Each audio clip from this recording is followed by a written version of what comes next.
Hal yang paling menyakitkan di dunia ini adalah dia menyaksikan istrinya diperkosa dan dianiaya oleh perampok dan bajingan. Tapi tidak berdaya. Namun, hal-hal yang membuat marah manusia dan dewa baru saja dimulai. Bajingan ini baru saja membunuh istri seorang pria, mengamati putrinya yang masih muda dan bodoh. Istri telah terbunuh, tangan dan kaki pria itu diikat. Dia hanya bisa melihat orang-orang kesakitan dan putus asa, membawa putrinya ke kamar tidur. Tapi dia tidak bisa melindungi kehidupan muda putrinya. Keluarga yang awalnya bahagia ini menjadi hancur dalam semalam. Seorang pria ditikam di bagian perut.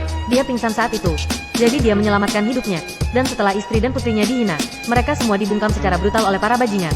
Segera setelah itu, bajingan bernama Qin Shouseng ini ditangkap dan diadili. Dia pikir orang jahat akan mendapat hukuman yang pantas mereka terima. Tapi dia tidak menyangka hakim hanya memvonis bajingan ini 5 tahun penjara.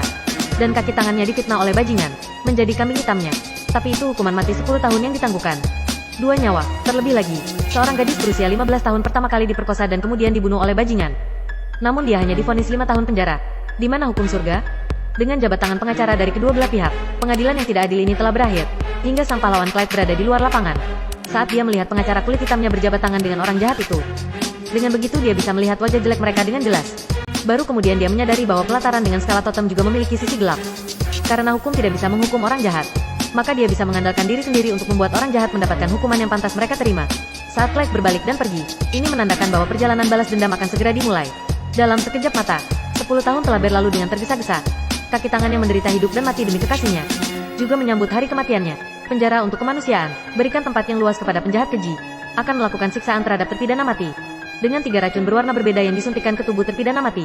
Dia seharusnya tidur nyenyak sampai mati. Namun tiba-tiba seluruh tubuhnya mulai bergerak-gerak. Organ dalam dengan cepat mulai membusuk dari dalam keluar. Hingga dia perlahan terbunuh oleh racun. Udara menjadi sunyi. Jelas ini bukan suatu kebetulan. Itu adalah lokasi pembunuhan dengan pisau pinjaman. Polisi menemukan botol racun kosong di belakang mesin. Ada 3 karakter besar yang tertulis di botol. Tidak bisa bertarung dengan langit. Dan kalimat ini persis seperti mantra binatang buas. Berdasarkan petunjuk tersebut, polisi langsung melancarkan operasi penangkapan ke tempat tinggal pria tersebut. Dan pengacara kulit hitam yang bersalah juga pergi bersama polisi. Bajingan di seberang sana yang baru saja selesai bercinta dengan gadis itu, tiba-tiba mendapat informasi dari orang misterius. Awalnya, bajingan itu tidak mempercayainya. Namun ketika dia melihat banyaknya mobil polisi di luar jendela, harus melarikan diri dengan tergesa-gesa. Qin Shouseng mengira polisi datang untuk menangkapnya karena penggunaan narkoba dan perdagangan narkoba. Tidak terlalu memikirkannya. Ikuti instruksi pria misterius di sepanjang atap. Buang pistol di tangannya. Sampai ke dasar jembatan. Masuk ke mobil polisi. Curi pistol dari polisi yang tertegun. Sandera polisi lolos dari jangkauan penangkapan polisi. Kemudian Qin Shouseng membajak polisi dan pergi ke sudut terpencil. Tepat ketika dia hendak membunuh seseorang dan membungkamnya, pria misterius itu menelponnya lagi. Pria misterius itu menelponnya lagi. Namun, ketika Qin Shouseng sedang berbicara di telepon dengan pria misterius itu, namun ternyata suara itu keluar dari mulut polisi seberang. Ternyata polisi tersebut adalah Clyde yang berpura-pura menjadi bajingan. Sadar telah ditipu, dia langsung menarik pelatuknya. Tapi dia tidak menyangka pistol itu menyembunyikan rahasia. Jarum yang mengandung racun ikan buntal menusuk telapak tangan bajingan tersebut. Sebelum Clyde selesai berbicara dengannya, bajingan itu tidak sadarkan diri seketika. Ketika dia bangun lagi, ini juga saat dia akan mengucapkan selamat tinggal pada dunia ini. Setiap orang berdosa harus mendapatkan hukuman yang pantas diterimanya. Clyde membutuhkan waktu 10 tahun. Tunggu saja momen seru ini. Untuk membuat para bajingan sadar akan kesalahan mereka, Clyde memutuskan untuk memotong-motongnya hidup-hidup. Dan menyiapkan cermin besar, biarkan dia menyaksikan dirinya dihancurkan sedikit demi sedikit. Dan ada foto istri dan anak perempuan Clyde di cermin. Saat inilah perekam video dihidupkan. Balas dendam Clyde resmi dimulai. Tangisan kesakitan dari bajingan itu bergema di langit. Namun hal itu tidak mampu memadamkan kebencian di hati Clyde. Saat polisi menemukan bajingan itu hidup, berbagai bagian tubuhnya, termasuk alat kejahatannya, telah dipecah menjadi 25 bagian.